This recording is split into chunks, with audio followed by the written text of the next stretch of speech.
नमस्कार मेरे अजीज दोस्तों, कैसे हैं आप सब।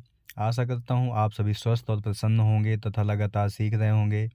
मैं Prem, assistant professor, PSMPG college, geography department Kannauj, आपका स्वागत करता हूं अपने YouTube channel @learn geography with Prem में। दोस्तों, इससे पहले वाले वीडियो में हमने आपसे बात की थी रोमन भूगोलवेत्ताओं के बारे में, जिसमें हमने देखा था स्ट्रैबो, टालमी, प्लिनी और पंपोनियस मेला के बारे में देखा था। ठीक है दोस्तों, और उसका जो पीडीएफ था आपको पिछले वीडियो में प्रोवाइड किया जा चुका है।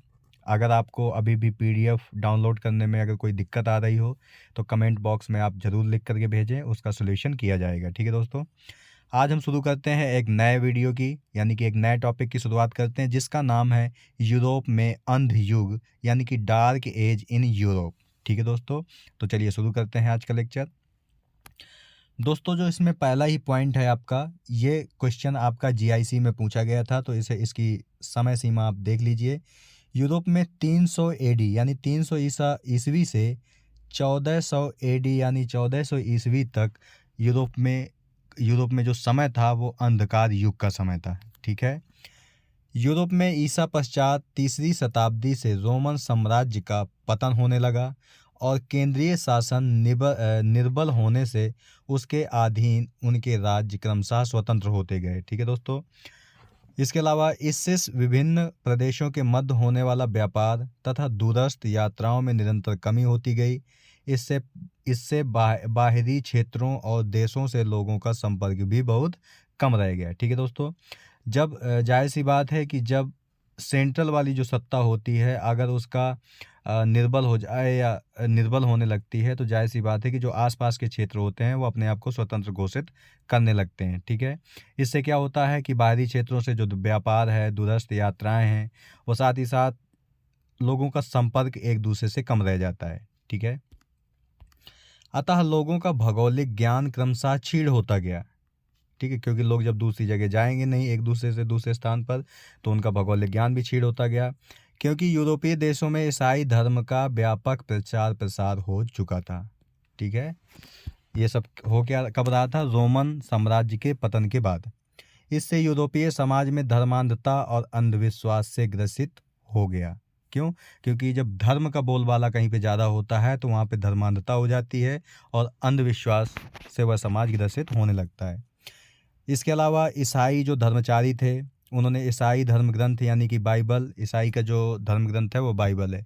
जैसे अपने हिंदू धर्म में जैसे आपका रामायण है, भगवत गीता है, ये सब धर्म ग्रंथ हैं, वैसे ही ईसाई धर्म में आपका बाइबल है।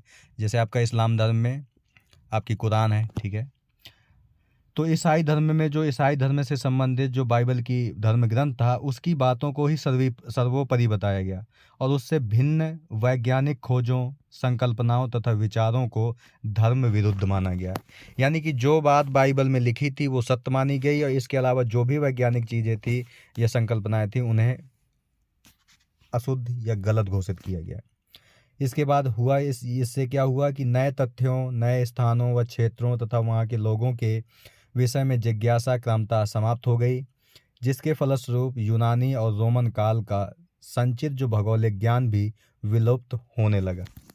क्योंकि जाहिर सी बात है कि अगर किसी भी ज्ञान को अगर संजो कर रखा नहीं जाएगा और आगे बढ़ाया नहीं जाएगा तो धीरे धीरे समाप्त हो जाएगा। ठीक है, इस प्रकार तीसरी शताब्दी से 14वीं शताब्दी तक के समय को यूरोपीय इतिहास में अंध युग यानी कि डार्क एज के नाम से जाना जाता है। तो आप जान गए क्यों? क्योंकि धर्म का प्रचार प्रसार अधिक हो गया। ईसाई धर्म की जो प्रमुख धर्म ग्रंथ है बाइबल, उसका बढ़ा चढ़ा के प्रयोग किया गया। जो वैज्ञानिक खोजें थी उनको समाप्त किया गया। साथ ही साथ व्यापार है, व्यापार, लोगों का संपर्क एक दूसरे से टूट गया, जिससे क्या हुआ कि उस समय भौगोलिक ज्ञान विलुप्त हो गया, जिससे उस समय को हम क्या कहते हैं? यूरोपीय इतिहास में अंध युग के नाम से जानते हैं। ठीक है, अंध युग में यूनानी और रोमन भूगोलवेत्ताओं द्वारा विकसित ज्ञान, वैज्ञानिक विचारों तथा संकल्पनाओं और रचनाओं का तेजी से विलोप होने लगा। उस काल में चर्चा नहीं होगा, यहाँ पे चर्च होगा। ठीक है, चर्च तथा ईसाई धर्मचारियों के वक्तव्यों को ही अंतिम सत्य माना जाता था। यानी कि जो ईसाई धर्माचार्य थे, जो जैसे कि ईसाई धर्म में पोप होते हैं, ठीक है, पोप धर्म गुरुओं को, ईसाई धर्म के जो गुरु होते हैं वो पोप कहलाते हैं, ठीक है। तो वो जो कहते थे उन्हीं को सत्य माना जाता था। और जो भौगोलिक विचार उन धार्मिक विचारों व मान्यताओं से मेल नहीं खाता था, उसे अस्वीकार कर दिया जाता था या स्वीकार नहीं किया जाता था, ठीक है। तो ये भी आपको याद रखना है कि जो पोप ने कहा या ईसाई धर्माचार्यों ने कहा वही सत्य है और बाकी गलत है। इस प्रकार यूरोपीय इतिहास के पूर्व मध्यकाल यानी अंध युग में समस्त वैज्ञानिक ज्ञान धर्मांधता के सागर में डूब गया और ज्ञान रूपी संसार पूर्णतः अंधकारमय हो गया तथा पूर्व में विकसित अधिकांश यूनानी और रोमन मान्यताओं तथा उपलब्धियों को लगभग भुला दिया गया। अभी हमने यूनानी और रोमन भूगोलवेत्ताओं के कामों को देखा था कि उन्होंने क्या क्या बताया था। तो इस युग में क्या हुआ कि उनकी सारी वैज्ञानिक जो विचार थे उनको निस्तनभूत कर दिए गए, यानी कि उनको गलत सिद्ध कर दिया गया।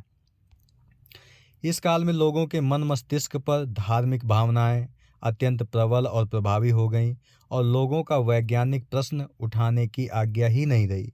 यानी कि जो ईसाई धर्मचारी थे वो जो कहते थे वो सत्य होता था, अगर उसके खिलाफ कोई आवाज़ उठाता था तो उसे किसी भी कारण से उसे या तो मरवा दिया जाता था या उसे उठाने ही नहीं दिया जाता था, उसकी आवाज़ को दबा दिया जाता था। अंध युग में पृथ्वी को तस्तरी के समान चपटी माना गया, ठीक है, जिसके केंद्र में जेरूसलम की स्थिति थी तथा पृथ्वी गोल आकृति को अस्वीकार कर दिया गया। यानी पूरी पृथ्वी का आकार तस्तरी के समान माना गया और उसमें कहा गया कि उस पृथ्वी के केंद्र में आपका क्या है, जेरूसलम है, और बाकी जो पृथ्वी के गोल होने से संबंधित विचार थे उन्हें अस्वीकृत घोषित कर दिया गया।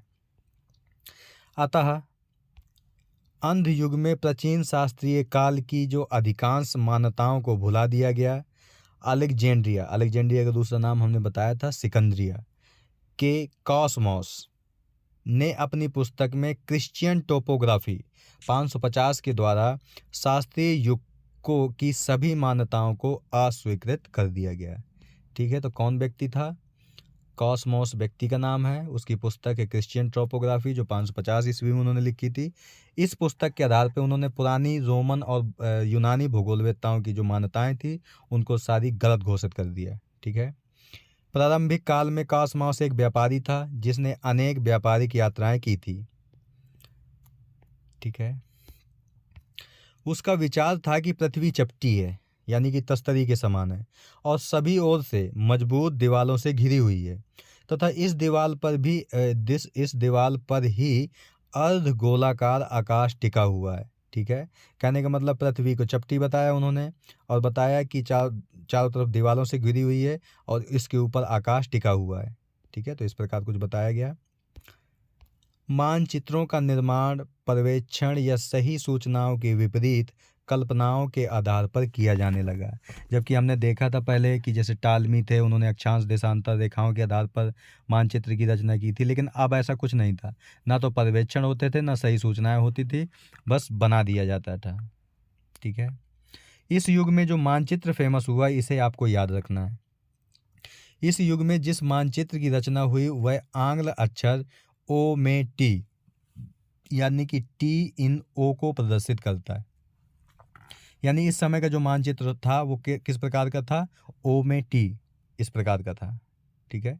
देख लेते हैं। इस डायग्राम में उस चित्र को दिखाया गया है। देख रहे हैं आपका कि बाहर वाले भाग को आप देखेंगे तो ये ओ है और ये टी है, यानी कि ओ में टी। तो ये आपको याद रखना है। तो इसमें भी आप देख रहे हैं कि ये पूरी पृथ्वी का चित्र है, ठीक है। इसके सेंटर पार्ट में आपका जेरूसलम दिखाया गया है, ठीक है। और इसका जो बायां वाला पार्ट है उसमें रेड सी यानी लाल सागर और मध्य वाले भाग को मेडिटेरियन सी कहा गया है, ठीक है। ऊपर वाले भाग में एशिया को दिखाया गया है और दाएं वाले भाग में यूरोप और बाएं वाले भाग में अफ्रीका को दिखाया गया है। और सबसे ऊपर आप देख रहे होंगे कि पैराडाइस को दिखाया गया है, यानी कि स्वर्ग को दिखाने की कोशिश की गई है, ठीक है। तो इस चित्र को आप याद रखेंगे, ओ में टी। आगे देखते हैं। अंध युग में मानचित्र के निर्माण में पृथ्वी की गोलाकृति, स्थानों के बीच की दूरियों तथा अक्षांश देशांतर आदि की शुद्धता पर ध्यान नहीं दिया जाता था। धर्म प्रचारक ईसाई मिशनरियों ने वैज्ञानिक श्रेष्ठता वाली यूनानी और रोमन मान्यताओं को तथाकथित वैज्ञानिक यानी कि स्यूडो साइंटिफिक सिद्ध करने का यथासंभव प्रयास किया।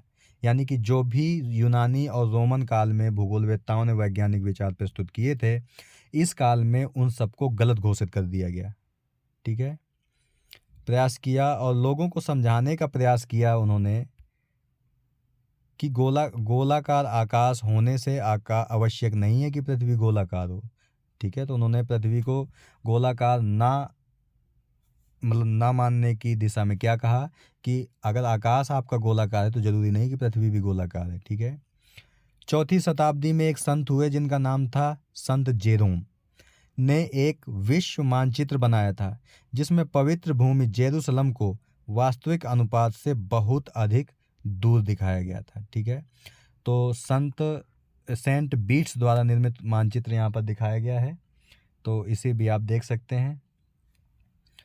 काफ़ी सारी चीज़ें इसमें दिखाई दे रही होंगी आपको। इसमें Italy, Greek, Asia Minor, Spain, Rome, ठीक है, और ये एशिया दिखाया गया है। इसमें देखो जेरूसलम दिखाया गया है जो वास्तविक आकार से बहुत बड़ा दिखाया गया है। ये अफ्रीका है आपका। ठीक है, तो कुछ इस प्रकार का मानचित्र सेंट बीट्स ने बनाया था। चलिए आगे देखते हैं।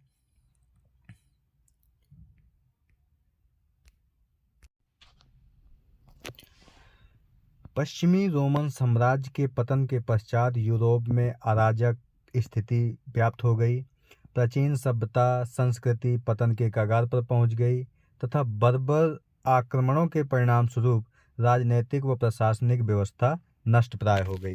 जब किसी भी देश का जो केंद्रीय क्षेत्र होता है जिसकी सत्ता होती है, अगर उसका पतन होने लगे तो जाहिर सी बात है कि आसपास के क्षेत्र उसमें आक्रमण करने लगते हैं। ठीक है, जैसे कि आप इंडिया के केस में भी जानते हैं कि जब भारत आज़ाद हुआ था उससे पहले 562 लगभग रियासतें थी, तो वो भी क्या थी, क्योंकि सेंटर में जो सत्ता थी उसका कब्जा नहीं था चारों तरफ। ठीक है, यानी कि उसका प्रशासन नहीं हो पाता था, तो वो भी अपने स्वतंत्र होने की मांग करते रहते थे। तो वहाँ से भी आप समझ सकते हैं। उस समय एक जाति थी फ्रांक जाति। ठीक है, फ्रांक जाति के वीर विजेता और शासक, यानी कि जब युद्ध हो रहे थे तो उसमें से एक फ्रांस जाति का वीर विजेता तथा शासक जिसका नाम था शार्लमा, ये आप याद रखेंगे। शार्लमा ने जिसका जन्म 742 से 1814 ईस्वी में हुआ था, 814 ईस्वी में। इस अवस्था का लाभ उठाकर 9वीं शताब्दी में एक शक्तिशाली राज्य की स्थापना की जिसका नाम था कैरोलिंगियन साम्राज्य। ये आप नाम याद रखेंगे। कैरोलिंगियन साम्राज्य की स्थापना की किसने? शार्लमा ने की थी 9वीं शताब्दी में। ठीक है, इस साम्राज्य के अंतर्गत फ्रांस, जर्मनी, रोम, इटली के बड़े भाग सम्मिलित किए गए थे। शार्लमा ने उस समय ईसाई जगत के धर्मगुरु पोप, यानी कि ईसाई धर्मगुरु को क्या कहते हैं? पोप कहते हैं। ठीक है, अधिसत्ता स्वीकार कर ली और इससे प्रसन्न होकर पोप जिसका नाम था लियो तृतीय ने क्रिसमस दिवस 800 ईस्वी को शर्मिला को सम्राट के रूप में मान्यता देकर उसे राज मुकुट प्रदान कर दिया। ठीक है, 814 में शर्मिला की मृत्यु के पश्चात उसका साम्राज्य छिन्न भिन्न होने लगा, क्योंकि जब राजा ही नहीं रहा तो जाहिर सी बात है कि छोटे मोटे जो क्षेत्र हैं वो फिर स्वतंत्र होने की कोशिश करेंगे। बर्बर आक्रमणकारियों ने यूरोपीय राज्य व्यवस्था नष्ट कर दी। यूरोप में पुनः राजनीतिक अराजकता फैल गई। बर्बर जातियों के आक्रमण से केंद्रीय व्यवस्था नष्ट हो गई। लोगों के जीवन संकटमय बन गया। शांति व्यवस्था, जान माल की सुरक्षा अहम आवश्यकता बन गई। ठीक है, जैसे आज भी आप देखते हैं कि जैसे आप कुछ कंट्रियां ऐसी हैं कि वहाँ पर जो सेंट्रल वाली सत्ता है उसका अधिकार कम है, तो वो आसपास के क्षेत्रों में क्या करते हैं? आसपास के क्षेत्र स्वतंत्र होने की कोशिश करते हैं।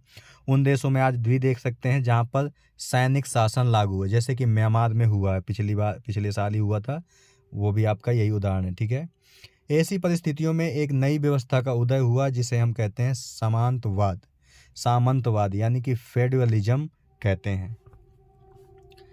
सामंतवाद कृषि और भूमि पर आधारित मध्ययुगीन व्यवस्था थी।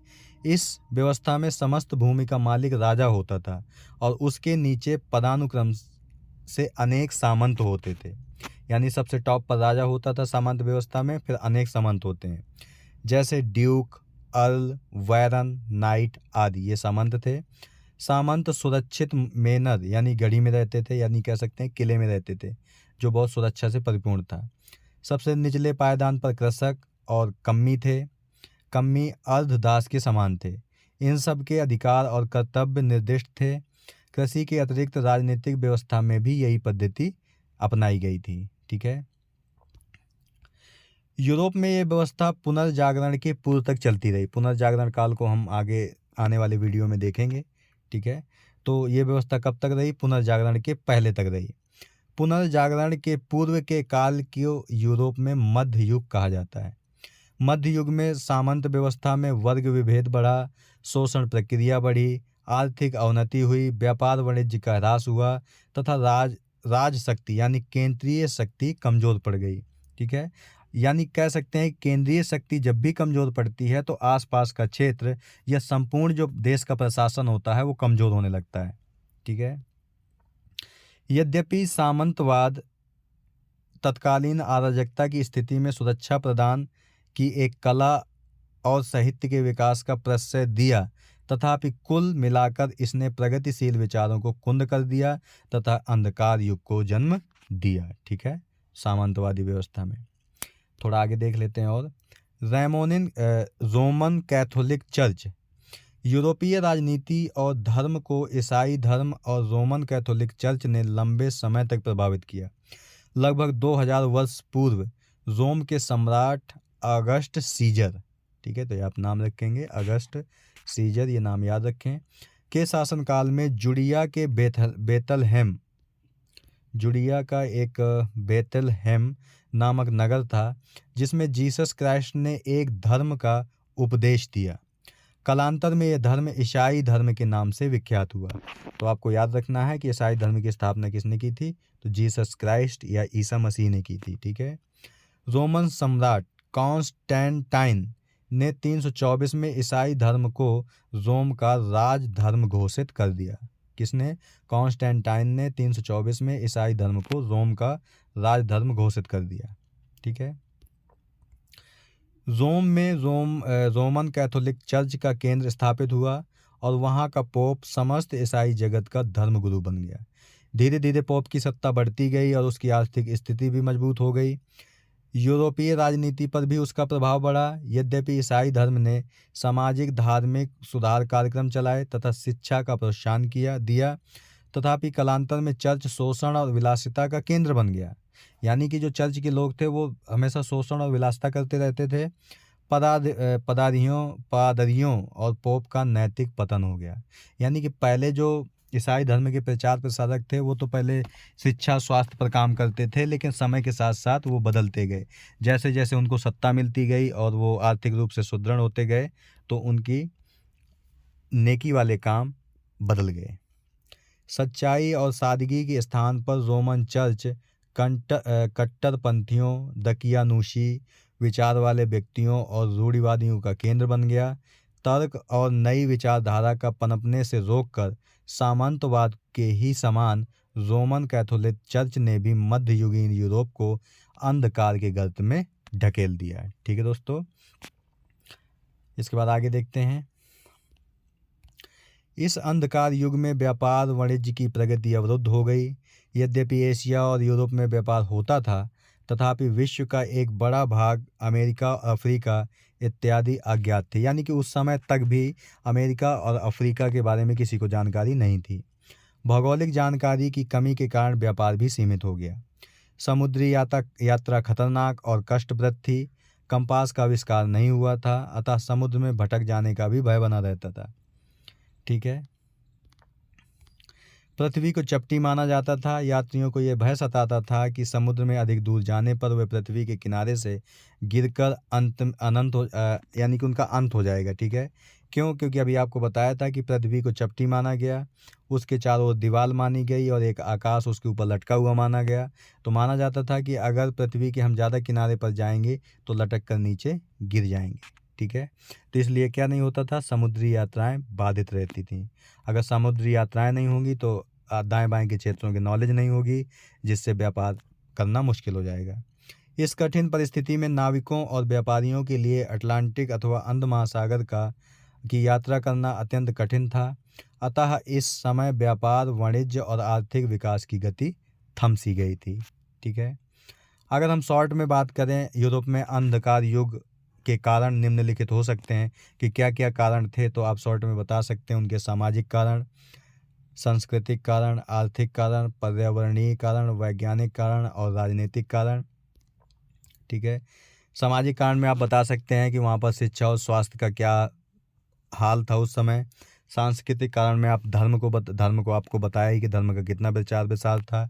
आर्थिक कारण में आपको देख सकते हैं कि वहाँ पर व्यापार नहीं हो रहा था, दूर देशों को नहीं खोजा जा रहा था।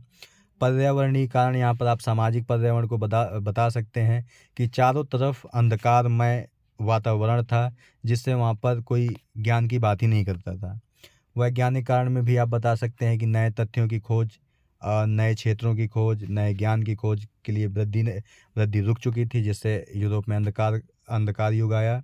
राजनीतिक सत्ता में बता सकते हैं कि जो पोप के अधिकारी थे, यानी कि जो ईसाई धर्म के ज्ञाता थे, जिन्हें हम पोप और मिशनरी कहते हैं, उनका सत्ता, वो पहले तो ठीक थे, लेकिन जैसे जैसे उन्होंने सत्ता उन्हें मिलती गई और साथ ही साथ वो आर्थिक रूप से सुदृढ़ होते गए, तो उससे क्या हुआ कि उनका नैतिक पतन हो गया और वह अंधविश्वास को बढ़ावा देने लगे। ठीक है दोस्तों, तो इस वीडियो में यहीं तक। आज हमने बात की आपसे कि यूरोप में अंधकार युग में क्या क्या होता रहा, या कौन कौन से काम बिल्कुल बंद ही कर दिए गए। ठीक है दोस्तों, तो दोस्तों अगर ये वीडियो आपको अच्छा लगे तो वीडियो को लाइक, शेयर और कमेंट करें। साथ ही साथ चैनल को भी सब्सक्राइब करें और बेल आइकन का बटन भी दबा दें, ताकि आने वाले वीडियो की नोटिफिकेशन आपको मिलती रहे।